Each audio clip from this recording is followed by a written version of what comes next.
Hello बेटे, किवें हो तुसीं सारे? ठीक हो ना? मैं थोड़ी रेनू मैम बेटे ते तुहाडा वेलकम करदी हाँ अपनी मैथ्स की क्लास दे विच ते अपने चैनल क्वालिटी एजुकेशन मोगा ते।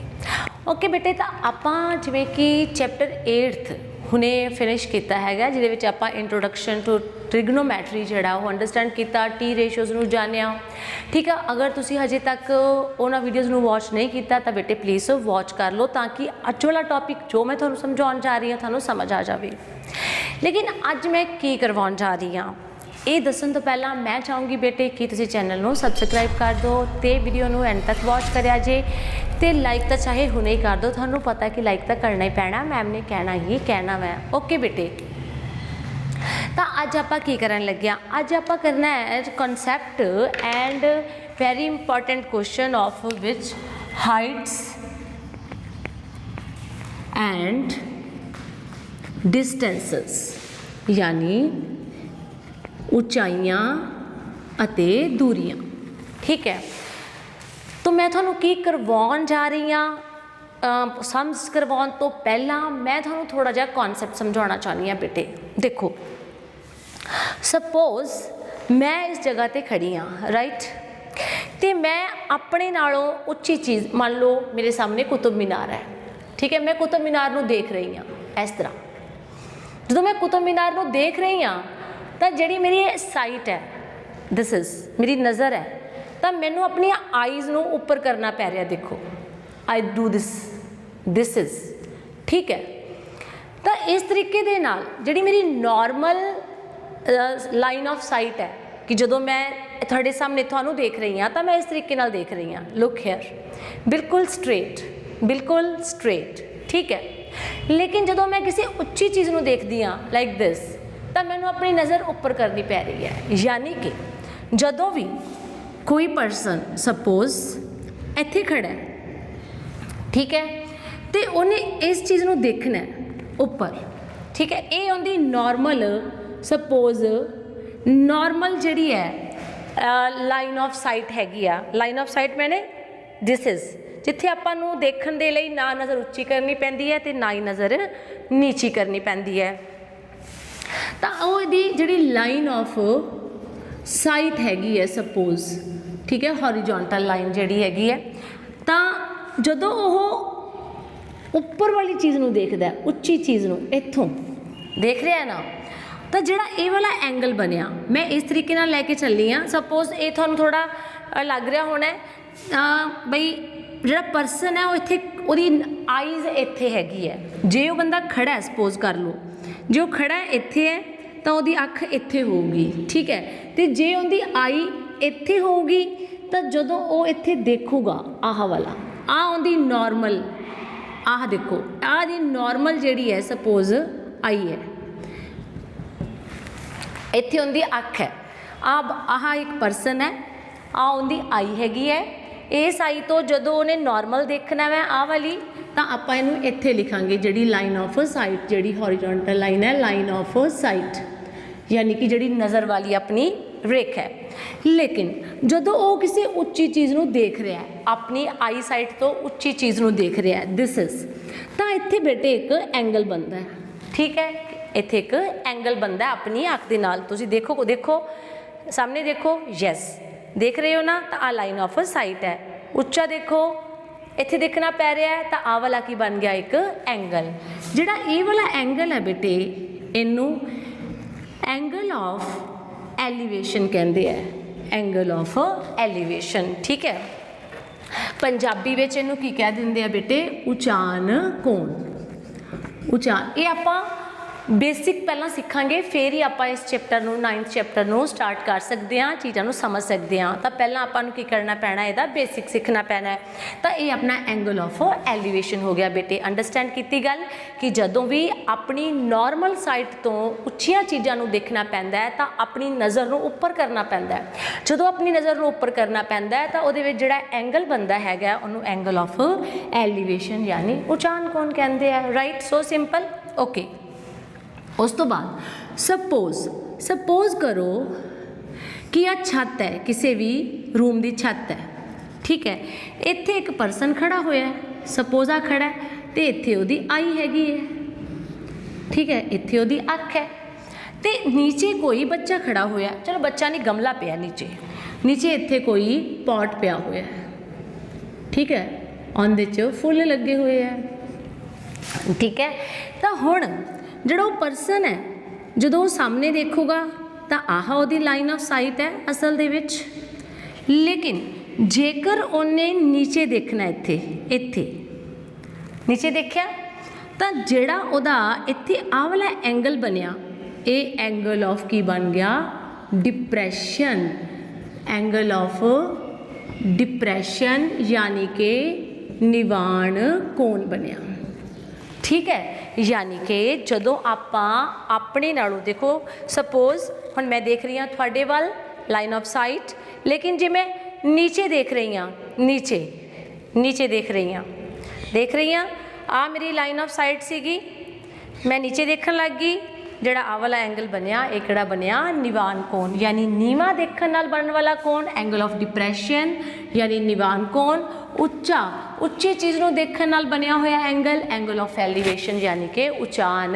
कोण। अंडरस्टैंड किया बेटे, गुड। यानी इस तरीके दे नाल इन्हां चीज़ां दी हैल्प दे नाल अज आपां की करन जा रहे हां, आपां करन जा रहे हां applications of trigonometry. Applications of trigonometry का की मतलब है कि ट्रिग्नोमैट्री सीख ली, sine cos tan secant cosecant cot सीख लिया, लेकिन तुसी उहनूं आपदी नॉर्मल लाइफ च कित्थे अप्लाई कर सकते हो।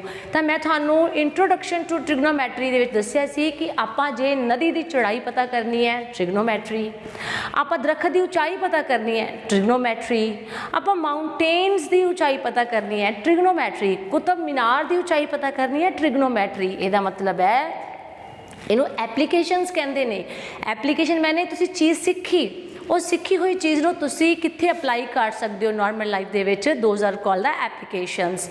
Now we are going to do the applications of trigonometry कि ट्रिग्नोमैट्री नूं अप्लाई कित्थे कीता जा सकता है, कि फाइंड आउट किया जा सकता है। तो फिर असी हाइट्स एंड डिस्टेंसेस, हाइट्स पता कर सकते हैं ट्रिग्नोमैट्री की हेल्प नाल, ते डिस्टेंसेस भी पता कर सकते हैं। पर याद की रखना है, उच्चा देखण नाल बनया होया कोण उचान कोण एंगल ऑफ एलिवेशन, नीवा देखण नाल बनया होया कोण निवान कोण एंगल ऑफ डिप्रैशन। बेटे चलो फिर आपां सम्स करते हैगे आ, थानू मैं विच बोलते बोलते पिक्चर्स दिखाइया हैगियां ने, ये पिक्चर्स तो थानू ज़्यादा क्लीयर हो गया होना है कि एंगल ऑफ एलिवेशन है तो की एंगल ऑफ डिप्रैशन हैगा। बेटे चलो फिर टेक अ ब्रेक तो मैं लिख लवां स्टेटमेंट तो फिर थानू मैं समझानी आ सम। बेटे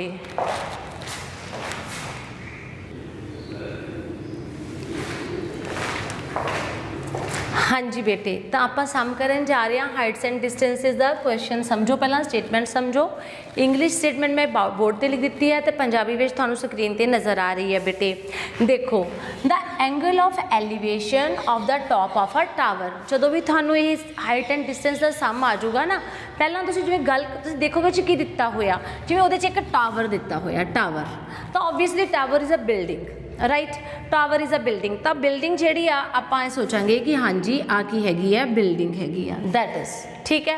तो बिल्डिंग जी हमेशा जमीन पर ही होंगी है, तो देखो आ की होगी ग्राउंड, बस दैट्स इट। कि जी बिल्डिंग है tower is this like, tower इस तरह होंदा, ठीक है। तो टावर स्टैंड किते होंदा, खड़ा करते होंदा, जमीन पर होंदा, ग्राउंड पर होंदा, तो आप उन्होंने इस तरीके नाल बना लांगे। Now the angle of elevation of the top of tower, top of tower आ टॉप हो गया टावर दा, from a point on the ground आ होगी ग्राउंड, ग्राउंड उपर कोई भी ABC पॉइंट ले लिया आपां कि एक टावर है, टावर दा टॉप है, उस टॉप ते जे देखिए तो क्योंकि उन्हें क्या एंगल केड़ा बन रहा हैगा एलिवेशन दा, कित्थे देखण नाल बन रहा है टॉप ऑफ टावर नाल, कित्थों देखण नाल बन रहा है from a point on the ground, from a point on the ground. जदों तुसी इत्थों इत्थे देखदे हो तो इत्थे एक एंगल बन रहा है, ठीक है बेटे, ओके। तो which is 30 metre away from the foot of tower, which मतलब वो पॉइंट जिहड़ा हैगा 30 मीटर अवे, 30 मीटर दूर है, वो पॉइंट 30 मीटर दूर है, कादे तो दूर है from the foot of the tower, tower they foot तो। हुण आह टावर हो गया, ठीक है, आ टावर का की हो गया टॉप हो गया, आ टावर का की हो गया फुट हो गया यानी पैर यानी बेस, ते आ खुद कौन हैगा वै पॉइंट हैगा। ठीक है, स्टेटमेंट नूं सारा तुसी लेबलिंग कर ली। जिहड़ा ये पॉइंट है ये फुट ऑफ द टावर तो 30 मीटर अवे है, 30 मीटर दूर हैगा, राइट। बस समझ लो गल बन जूगी हुण। 30 metre away from the foot of tower is 30 degree, जिहड़ा वो एंगल ऑफ एलिवेशन है वो कितना हैगा 30 डिग्री, तो आ कितना हैगा 30 डिग्री। दोबारा समझानी है स्टेटमेंट नूं। Statement is everything here. Statement समझ ली, स्टेटमेंट नूं प्रॉपरली इत्थे तुसी लेबलिंग कर ली तो फिर ही तुहानूं सम आऊगा, सम समझ सकते हो, कर सकते हो। ओके, क्वेश्चन की सी? क्वेश्चन सी एक टावर है, ठीक है, टावर ते टॉप ते देखण नाल, टावर दे टॉप ते देखण नाल, कित्थों देखण नाल? पॉइंट तो देखण नाल। केड़ा पॉइंट? वो पॉइंट जिहड़ा कि ग्राउंड दे उपर हैगा, ठीक आ, उत्थों देखण दे नाल। वो पॉइंट खुद आप कित्थे स्थित है? वो टावर दे फुट तो 30 मीटर दूर है, टावर दे फुट तो 30 मीटर दूर है, ठीक है। आप 30 मीटर हो गया मतलब डिस्टेंस जिहड़ा हैगा, आप हाइट्स एंड डिस्टेंस की गल कर रही सी, डिस्टेंस आपां दिता होया हैगा, राइट। नैक्सट, तो जिहड़ा ये एंगल उपर देखण नाल बनदा है, ये कितने डिग्री का बनदा है? 30 डिग्री का बनदा है। तो पता की करना है? Find the height of the tower, tower की ऊंचाई पता करो, दैट्स सो सिंपल। चलो हुण इन्हां सारिਆਂ ਨੂੰ ਤੁਸੀਂ नाम दिओ। मान लो आ ए हैगा, बी है, तो की हैगा सी है, ठीक है। नज़र आ रहा है ना ट्रायंगल? ध्यान नाल देख लेना है। हुण एक गल याद रखनी आ, चाहे माउंटेन वाला सवाल आ, टावर वाला, बिल्डिंग वाला, पोल वाला सम है, खंबे वाला सम है, तो ये सारे जमीन ते सीधे खड़े हुए होणगे, यानी कि 90 डिग्री का एंगल बनाएंगे ग्राउंड के नाल। तो इटसेल्फ एक किहड़ा ट्रायंगल बनूगा? राइट एंगल ट्रायंगल बेटे। ओके, चलो हुण ट्रायंगल किहड़ा है? आपां इत्थे लिखांगे सम करन लगे कि in right triangle A B C, points आप खुद ही दिते ने, ए बी सी, ठीक है, कुछ भी दे सकते हैं, थोड़ी मर्जी आ। ओके, तो ए बी सी ये जो गिवन आ लिख लो। बी सी कितना दिता होया ये 30 मीटर, ब्रैकेट च लिखो, ये की हैगा वै डिस्टेंस, ये थोड़ी नॉलेज वास्ते लिख रही हैं, तुहानूं एग्जाम च लिखने की कोई ज़्यादा जरूरत भी नहीं है, लेकिन मैं लिखवानी होनी आ। Distance of a point from the foot of the tower, ठीक है, टावर दे फुट तो वो दूरी है, लिखने की लोड़ नहीं, बस तुसी देख के फिगर तो आ लिख देना। 30 मीटर हो गया। पता आपां की करना ये ए सी, पता आपां की करना ये ए सी, उन्होंने आपां लैट कर लाँगे क्योंकि आपां नूं दिता नहीं होया, आपां कहांगे मान लो ये कितना हैगा एच, आप आपदे कोलों इहदी हाइट जिहड़ी है वो कितनी सपोज कर ली बेटे, एच सपोज कर ली, राइट।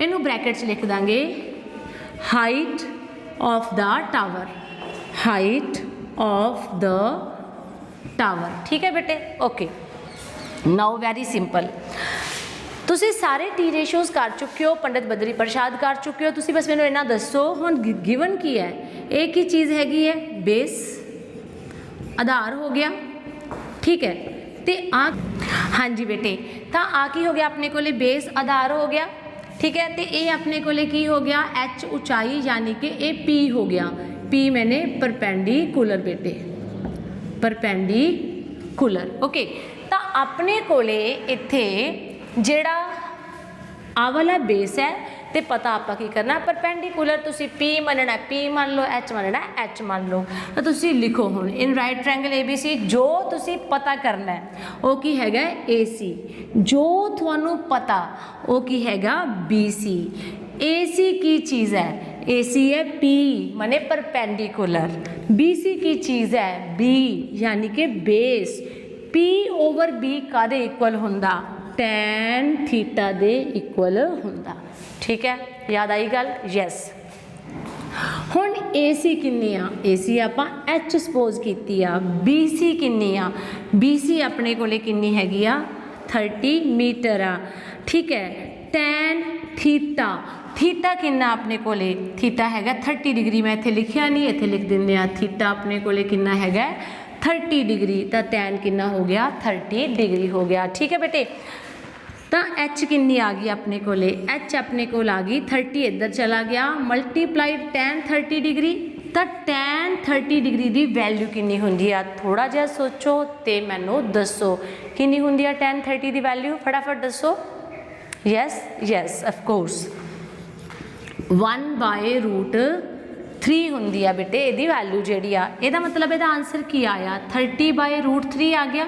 ਲੇਕਿਨ ਆਪਾਂ ਕਦੇ ਵੀ ਡਿਨੋਮੀਨੇਟਰ 'ਚ ਇਰੈਸ਼ਨਲ ਨੰਬਰ ਨਹੀਂ ਰਹਿਣ ਦਿੰਦੇ ਹੁੰਦੇ, ਆਪਾਂ ਇਹਨੂੰ ਮਲਟੀਪਲਾਈ ਕਰ ਦਾਂਗੇ ਉੱਪਰ ਨੀਚੇ, ਯਾਨੀ ਇਹਨੂੰ ਰੈਸ਼ਨਲਾਈਜ਼ ਕਰ ਲਾਂਗੇ। 30/√3 ਮਲਟੀਪਲਾਈ ਦਿਸ, ਤਾਂ ਆਪਣੇ ਕੋਲ ਆ ਗਿਆ 30√3/3 ਆ ਗਿਆ, 3 ਦਾ 30, यानी कि अपने कोल आंसर आ गया 10 × √3 मीटर्स। ਅਸੀਂ ਇੱਥੇ ਵੀ ਛੱਡ ਸਕਦੇ ਹਾਂ।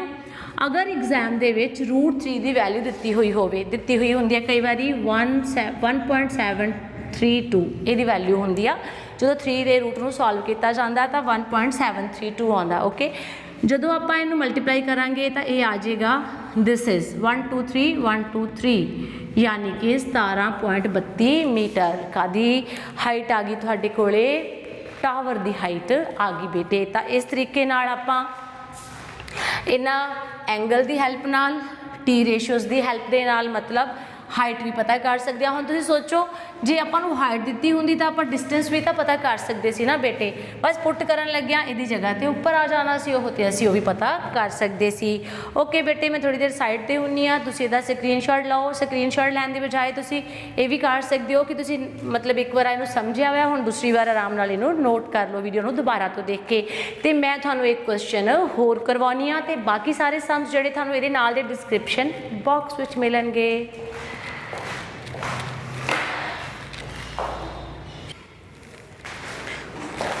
हाँ जी बेटे, तो नैक्सट सम जिहड़ा आपां करन जा रहे हैं वो की है पतंग, पतंगबाजी, पतंग उड़ान वाला। Okay, a kite is flying at height of 75 metre above the ground.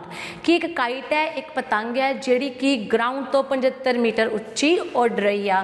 देखो आ ग्राउंड आपां बना ही लैने आ, पहला ग्राउंड है ठीक आ, इत्थे एक पतंग उड़ रही आ।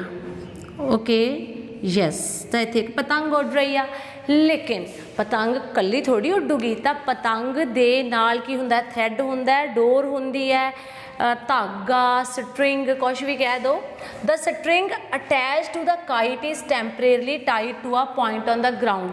इत्थे उन्हें ये कहा कि ये मान के चलो कि जिहड़ी डोर है ना, जिहड़ी स्ट्रिंग है काइट दे नाल, वो किसी ने फड़ी नहीं हुई, क्योंकि जो असीं फड़ांगे तो वो थोड़ी लूज भी हो सकती आ, लेकिन उन्होंने नीचे बन्निया होया है किसी चीज़ दे नाल, पॉइंट दे नाल, ग्राउंड ते बन्निया होया। तो इहदे नाल एक सपोज वो कहंदे इस तरीके दे नाल काइट नूं बन्निया होयागा, इस डोर नूं बन्निया होयागा थल्ले ग्राउंड दे उपर। द इनकलीनेशन की हुंदा है, इनकलीनेशन झुकना, इनकलाइंड। सपोज मैं इत्थे खड़ी हाँ तो मैं इस तरह हो जानी हाँ, तो आह इनकलीनेशन है, झुक गई मैं। ठीक है, तुसीं जदों कई बारी फुट विश करदे हो, जदों तुसीं पेरेंट्स नूं जां किसी भी एल्डर्स नूं फुट विश करदे हो, झुकदे हो, इनकलीनेशन। ठीक है, कई बारी वृक्ष है, ट्री है, वो अंधेरी आंदी है, डिग पैंदा है, inclination, inclined. Okay, the inclination of the string with the ground is 60 degree. भी जिहड़ी स्ट्रिंग है ना बेटे, जिहड़ा इनकलीनेशन है ग्राउंड दे नाल वो कितना हैगा 60 डिग्री। मतलब ये किन्ने डिग्री ते बन्नी या चुकी हुई है ग्राउंड नाल, 60 डिग्री ते चुकी हुई आ। Okay, find the length of the string. String दी लंबाई पता करो। ठीक है, assuming there is no slack in the sling. इस मान के चलो कि स्ट्रिंग विच कोई भी ढिल नहीं हैगी, देयर इज़ नो स्लैक। तो किन्ने मीटर उच्ची उड़ रही सीगी जमीन तो 75 मीटर उच्ची उड़ रही सी जमीन तो। ठीक है, एक काइट है, एक पतंग है बेटे, वो पतंग जिहड़ी आ किन्ना उच्चा उड़ रही आ, 75 मीटर जमीन तो उच्ची उड़ रही आ। तो वो बन्नी कादे नाल होई आ, वो एक स्ट्रिंग दे नाल बन्नी हुई आ। कित्थे बन्नी हुई आ? ग्राउंड दे एक पॉइंट ते बन्नी हुई आ। तो वो पॉइंट जिहड़ा जमीन नाल कितना एंगल बना रहा है, 60 डिग्री का बना रहा। तो पता की करना, पता करना कि उस स्ट्रिंग की लंबाई कितनी हैगी आ, सिंपल। ओके, तो तुसीं इहनूं पॉइंट्स दे दो। फिर मान लो ए हैगा, बी है, तो की हैगा सी है। ਤਾਂ ਫਿਰ ਆਪਾਂ ਲਿਖਾਂਗੇ in yes in right triangle ABC, right triangle ABC ਦੇ ਵਿੱਚ ਆਪਣੀ ਕੋਲੇ AB ਕਿੰਨੀ ਦਿੱਤੀ ਹੋਈ ਆ 75 ਮੀਟਰ ਦਿੱਤੀ ਆ 75 ਮੀਟਰ। ਉਹ ਕੀ ਹੈਗੀ ਆ, ਉਹ ਆਪਣੇ ਕੋਲੇ ਦਿੱਤਾ ਹੋਇਆ ਵੈ height of kite from the ground, height of kite from the ground ਤੋਂ ਲੈ ਕੇ ਉਹਦੀ ਜਿਹੜੀ ਆ ਉਹ ਹਾਈਟ ਹੈਗੀ ਆ। ਠੀਕ ਆ, ਜਿਹੜੀ ਆਪਾਂ ਹੁਣ ਆ ਨਹੀਂ ਪਤਾ ਕਰਨਾ, ਬੇਸ ਨਹੀਂ ਪਤਾ ਕਰਨਾ, ਸਟਰਿੰਗ ਦੀ ਉਚਾਈ ਪਤਾ ਲੰਬਾਈ ਪਤਾ ਕਰਨੀ ਆ। ਸਟਰਿੰਗ ਮਤਲਬ ਡੋਰ ਦੀ, ਤਾਂ ਡੋਰ ਤਾਂ ਟੇਢੀ ਹੋਊਗੀ, ਐ ਤਾਂ ਨਹੀਂ ਗੁੱਡਾ ਪਤੰਗ ਉੱਡ ਸਕਦਾ, ਟੇਢਾ ਹੀ ਹੁੰਦਾ ਨਾ ਇਸ ਤਰ੍ਹਾਂ। ਤਾਂ AC ਨੂੰ ਆਪਾਂ H ਮੰਨ ਲੈਂਦੇ ਹੈਗੇ ਆ, AC ਇਜ਼ H। ਇਹ ਕੀ ਹੈਗੀ ਹੈ, length of the string, length of the string ਯਾਨੀ ਕਿ ਡੋਰ ਦੀ ਲੰਬਾਈ। ਡੋਰ ਮਤਲਬ ਡੋਰ ਡੋਂਟ ਯੂਜ਼ ਚਾਈਨੀਜ਼ ਡੋਰ। ਓਕੇ, ਤਾਂ ਇਹਦੇ ਵਿੱਚ ਦੇਖੋ ਪਤਾ ਕੀ ਕਰਨਾ ਆਪਾਂ, ਦਿਸ ਇਜ਼ ਤੇ ਆ ਕੀ ਹੈਗਾ ਆਪਣੇ ਕੋਲੇ P। ਪਹਿਲਾਂ ਤਾਂ ਆਪਾਂ ਲਿਖ ਲੈਂਦੇ ਆ, ਦੇਖੋ ਮੈਂ ਲਿਖਦੀ ਹਾਂ AB ਓਵਰ AC, ਮਤਲਬ ਜਿਹੜੇ ਦੋ ਪਤਾ ਉਹਨਾਂ ਦਾ ਕੰਬੀਨੇਸ਼ਨ ਨਹੀਂ ਲੈਣਾ ਆਪਾਂ। AB ਓਵਰ AC, AB ਕੀ ਹੈ, ਪਰਪੈਂਡੀਕੂਲਰ ਹੈ ਨਾ, ਜਿਹੜਾ ਇਹ ਵਾਲਾ ਇਹ ਕੀ ਹੈਗਾ ਵੈ ਪਰਪੈਂਡੀਕੂਲਰ ਹੈ। ਤਾਂ ਪਰਪੈਂਡੀਕੂਲਰ ਓਵਰ ਕੀ ਆ ਗਿਆ ਆਪਣੇ ਕੋਲੇ H ਯਾਨੀ ਕਿ ਹਾਈਪੋਟੇਨਿਊਜ਼। ਤਾਂ P ਓਵਰ H ਕੀ ਹੁੰਦਾ, ਪੰਡਿਤ ਬਦਰੀ ਪ੍ਰਸਾਦ ਜੀ ਕੀ ਕਹਿੰਦੇ ਆ, ਉਹ ਕਹਿੰਦੇ ਆ ਸਾਈਨ ਥੀਟਾ ਹੁੰਦਾ P/H।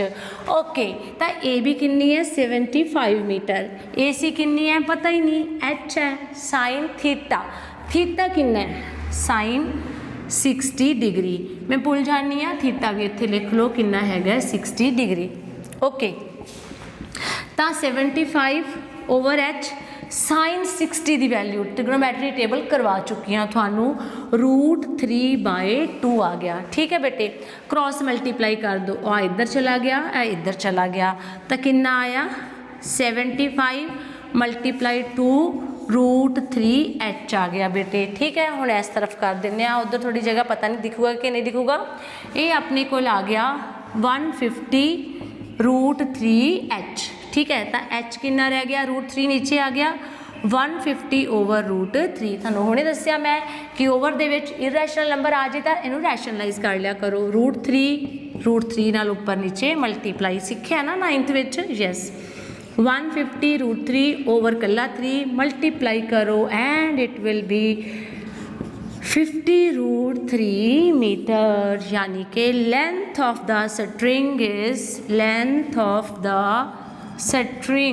कितना आ गया अपने को 50 √3 मीटर। मल्टीप्लाई करना चाहते हो तो 1.732 ना कर देना, अदरवाइज कोई गल नहीं, इट्स ओके। यस ओके बेटे, मैनू पता है अज वाले जोड़े सम्स है वो थोड़े जे हायर लैवल दे है, लेकिन नथिंग इज़ इम्पॉसिबल, कुछ भी असंभव नहीं होंदा। Practice will make you perfect. तुसीं इन्हां सम्स नूं 1 2 3 4 5 वारी देखो तो तुहानूं कदे भी भुलने नहीं चाहिए। इहदे नाल दियां होर स्टेटमेंट्स जिहड़ियां ने वो तुहानूं डिस्क्रिप्शन बॉक्स मिल जाणगियां तो तुसीं सम्स नूं करते रहो। लेकिन जे तुसीं इन्हां सम्स नूं समझना चाहते हो तो फस्ट ऑफ ऑल तुहानूं ट्रिग्नोमैट्री दीयां सारियां पिछलियां 8 चैप्टर दीयां वीडियोज़ वॉच करनियां पैणगियां। Very easy, very interesting, very useful for future also. इस करके बेटे तुसीं प्लीज़ इन्हां सम्स नूं जरूर ध्यान नाल करना जे करना है। Okay, bye bye, take care, bless you, खुश रहो, पढ़ते रहो, तो स्कूल याद करो, तो सानू भी मिस करते रहो। Bye bye.